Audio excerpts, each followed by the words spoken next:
जीव हमारी जाति है, मानो धर्म हमारा, हिंदू मुस्लिम सिख ईसाई को धर्म नहीं है प्यारा।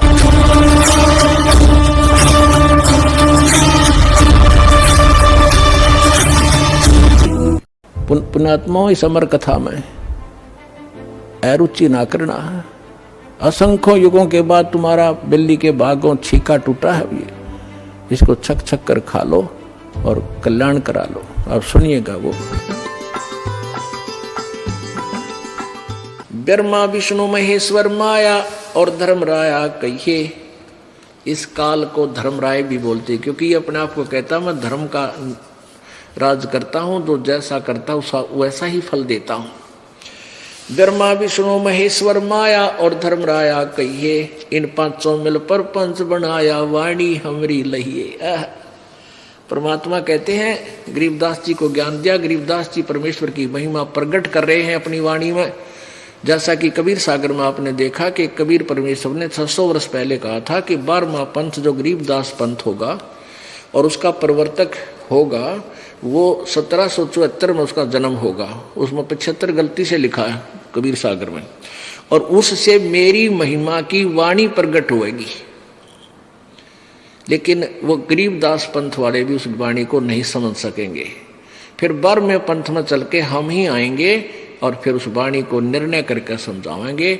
सब पंथों को मिटाकर एक ही पंथ चलाएंगे। तो ये परमेश्वर की महिमा की वाणी गरीबदास जी ने प्रकट की है कि कबीर जी क्या बताना चाहते हैं। क्या बताते हैं कबीर जी? इन पांचों मिल जीव अटकाए, युग युगन हम आन छुटाए। इन पांचों ने मिलकर तुम्हें यहां फंसा रखा है और युग युग प्रत्येक युग में आके हम ही छुड़वाते हैं तुम्हारे को इनसे। सत्य भक्ति करवा के, सच्चा ज्ञान दे के, तुम्हारा विश्वास दृढ़ करा के और सतलोक ले जाते हैं। बंदी छोड़ हमारा नामम, अजर अमर है अस्थिर ठामम। कबीर परमेश्वर कहते हैं बंदी छोड़ है मेरा नाम, यानी बंद छुड़वाने वाले। और हमारा स्थान सतलोक अजर अमर है, वो कभी नष्ट नहीं होता। वो शाश्वतम स्थानम, वो सनातन परम धाम है जो हमारा वास्तविक स्थान है। अब इनकी महिमा क्या बताते हैं?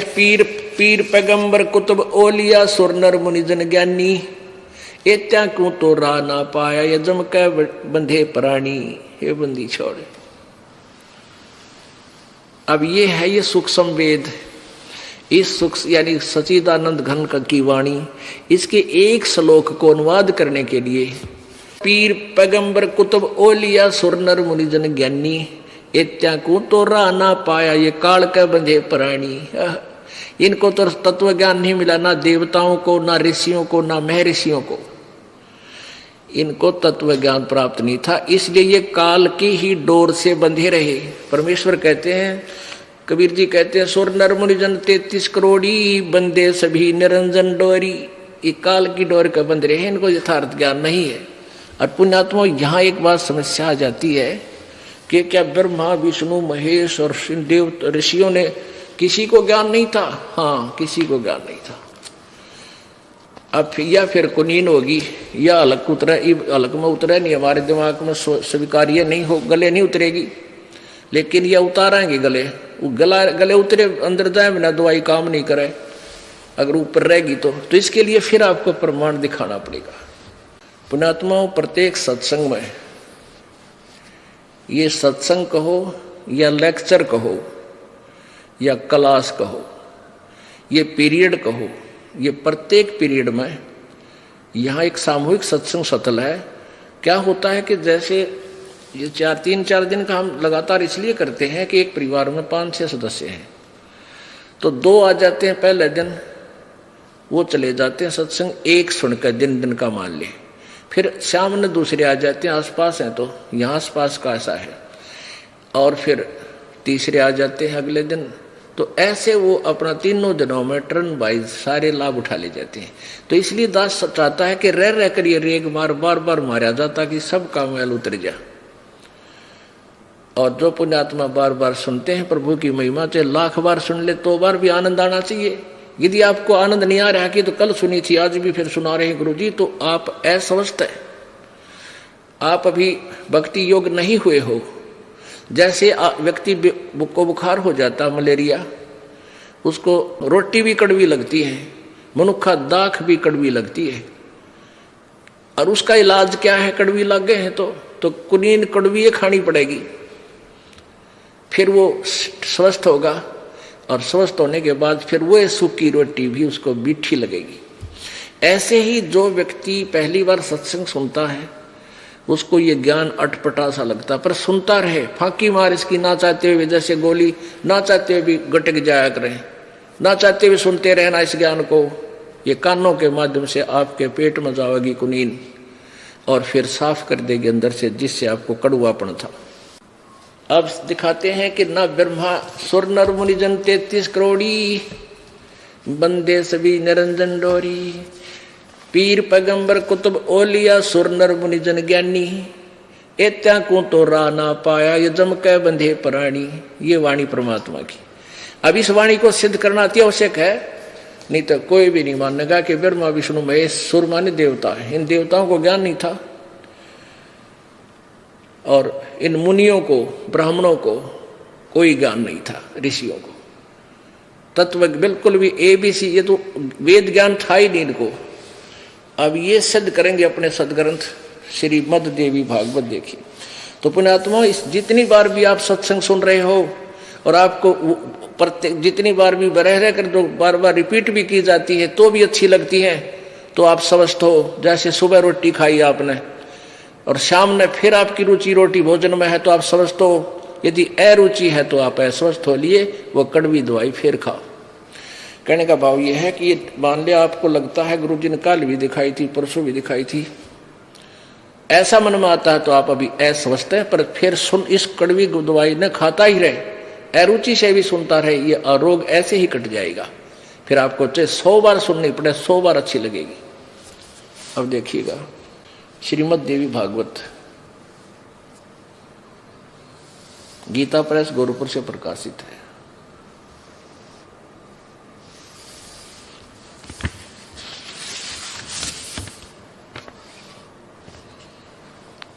और इसके संपादक कौन है? हनुमान प्रसाद पोदार चिमन लाल गोस्वामी। ये कहाँ से छपी है? प्रकाशक मुद्रक गीता प्रेस गोरखपुर, गोविंद भवन कार्यालय कलकत्ता का संस्थान। इसके 28 पृष्ठ पर आपको दिखाते हैं। पहला सकंद, पृष्ठ नंबर 28, 28 पे, और संक्षिप्त देवी भागवत। नारद जी और व्यास की वार्ता हो रही है, यहां देखिएगा। नारद जी ने कहा, महाभाग व्यास जी, तुम इस विषय में जो पूछ रहे हो ठीक यही प्रश्न मेरे पिताजी ने भगवान श्री हरि से किया था। यहां देखना, ये वे चराचर जगत के आश्रय दाता, जगतगुरु एवं देवताओं के भी देवता हैं। ऐसे जगत प्रभु भगवान श्री हरि यानी विष्णु जी महान तप कर रहे थे, उनकी समाधि लगी थी। यह देखकर मेरे पिता ब्रह्मा जी को बड़ा आश्चर्य हुआ। अतः उन्होंने उनसे जानने की इच्छा प्रकट की। ब्रह्मा जी ने पूछा, प्रभु आप देवताओं के अध्यक्ष, जगत के स्वामी, भूत भविष्य एवं वर्तमान सभी जीवों के एकमात्र शासक हैं, भगवान फिर आप क्यों तपस्या कर रहे हैं और किस देवता यानी किस भगवान की आराधना में ध्यान मगन है? मुझे असीम आश्चर्य तो ये हो रहा है कि आप देवेश्वर एवं सारे संसार के शासक होते हुए भी समाधि लगाए बैठे हैं। तो विष्णु जी क्या बोले? ब्रह्मा जी के विनीत वचन सुनकर भगवान श्री हरि यानी विष्णु जी ने ये उत्तर दिया, ब्रह्मन सावधान होकर सुनो, मैं अपने मन का विचार व्यक्त करता हूँ। देवता दानव मानव सभी यही जानते हैं कि तुम सृष्टि करते हो, मैं पालन करता हूँ, और संकर संहार क्या करते हैं। किंतु फिर भी वेद के पारगामी विद्वान अपनी युक्ति से यह सिद्ध करते हैं कि रचने पालने और संहार करने की यह योग्यता जो हमें मिली है उसकी अधिष्ठात्री शक्ति देवी है, दुर्गा है। वे कहते हैं कि संसार की सृष्टि करने में तुम राजसी शक्ति का संचार हुआ है, मुझ में सात्विक शक्ति मिली है और रुद्र में तामसी शक्ति का आविर्भाव हुआ है। सुवर्थ प्रत्यक्ष और परोक्ष दोनों उदाहरण में तुम्हारे सामने रखता हूं, सुनो। यह निश्चित बात है कि उस शक्ति यानी दुर्गा के अधीन होकर मैं इस शेष नाग की सैया पर सोता हूँ, सृष्टि करने का अवसर आती जाग जाता हूँ, मैं सदा तप करने में लगा रहता हूँ। इस शक्ति के शासन से कभी मुक्त नहीं रह सकता। कभी अवसर मिला तो लक्ष्मी के साथ सुखपूर्वक समय बिताने का सौभाग्य प्राप्त होता है। मैं कभी तो दानवों के साथ युद्ध करता रहता हूँ, कभी अखिल जगत को भय पहुंचाने वाले दैत्यों के विकराल शरीरों को शांत करना मेरा परम कर्तव्य हो जाता है। और फिर क्या कहते हैं, अब यहाँ तोड़ पाड़ दिया विष्णु जी ने अपने ज्ञान का। मुझे सब प्रकार से शक्ति के अधीन होकर रहना पड़ता है, उन्हीं भगवती शक्ति का मैं निरंतर ध्यान किया करता हूँ। और ब्रह्मा जी मेरी जानकारी में इन भगवती शक्ति से यानी दुर्गा से बढ़कर और कोई देवता नहीं, कोई और भगवान को नहीं। ओ तेरा गजब। अब आगे परमात्मा की वो वाणी, स्वर नर मुनि जन 33 करोड़ी, ये बंधे सभी काल की डोरी। इन ब्रह्म तक का विज्ञान कोई ना, वेदों का विज्ञान नहीं विष्णु जी को ना ब्रह्मा जी को। अब देख दुर्गा क्या बताती है, ये कहता है कि मैं तो दुर्गा से ऊपर कोई भगवान नहीं मानता, देव नहीं मानता। और देवी क्या कहती है कि ब्रह्म की पूजा करो, उसका ओम नाम है, सब बातें छोड़ दो। बता भाई, अभी नकित कित रो है। अब 562 पृष्ठ पे आपको दिखाते हैं। श्री 7वां स्कंद संक्षिप्त देवी पुराण देवी भागवत 562। अब देवी बता रही है, हिमालय को ज्ञान उपदेश दे रही है, ब्रह्म स्वरूप का वर्णन। पहले जी अपनी अटकल्ला है कि मेरा ऐसी भक्ति करो, फिर कहती वो ब्रह्म कैसा है वो बताती हूँ। श्री देवी जी कहने लगी है उस ब्रह्म का क्या स्वरूप है यह बतलाया जाता है, जो प्रकाश रूप सबके अत्यंत समीप में सचित हृदय रूप गुहा में सचित होने के कारण गुहाचर नाम से प्रसिद्ध और महान पद अर्थात परम प्राप्य है। वह समस्त प्रजा के ज्ञान से परे है, अर्थात किसी की बुद्धि में आने वाला नहीं है, ऐसा तुम जानो। जो परम प्रकाश रूप है, जो सूक्ष्म से भी अत्यंत सूक्ष्म है, जिसमें संपूर्ण लोक और उन लोकों में निवास करने वाले प्राणी सचित हैं, वही यह अक्षर ब्रह्म है। वही सबके प्राण है, वह सबकी वाणी है और वही सबके मन है। यह सब परम सत्य, ये परम सत्य और अमृत अविनाशी तत्व है। सौम्य उस वेदने योग्य लक्ष्य का तुम वेदन करो, मन लगाकर उसमें तन्मय हो जाओ। सौम्य उपनिषद में कथित महान अस्त्र धनुष लेकर उस पर उस उपासना द्वारा तीक्ष्ण किया हुआ बाण संधान करो और फिर भानुगुप्त चित्त के द्वारा उस बाण को खींचकर उस अक्षर ब्रह्म को ही लक्ष्य बनाकर वेदन करो। या मई मत बताओ है और भगवान अविनाशी परमात्मा की मंत्र बता रही है।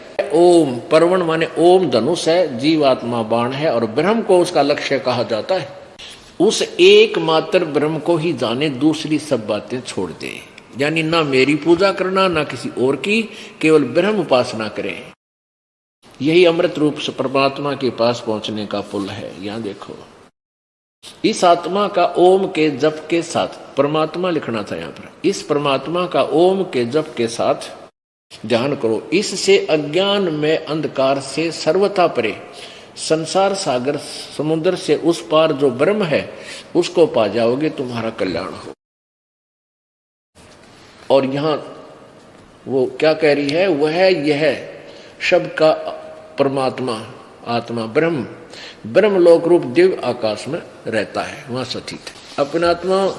अब इन सतयुग के ब्राह्मणों का, मुनियों का ज्ञान और देख लेते हैं। 414 पृष्ठ।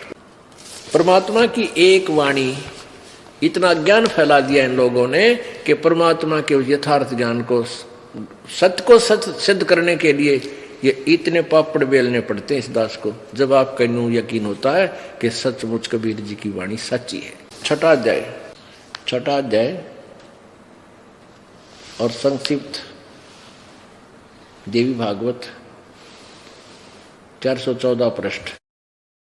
जन्मे जय ने पूछा, महाभाग किस युग में कैसा धर्म का स्वरूप है? इस संपूर्ण विषय को विशेष रूप से बताने की कृपा कीजिए।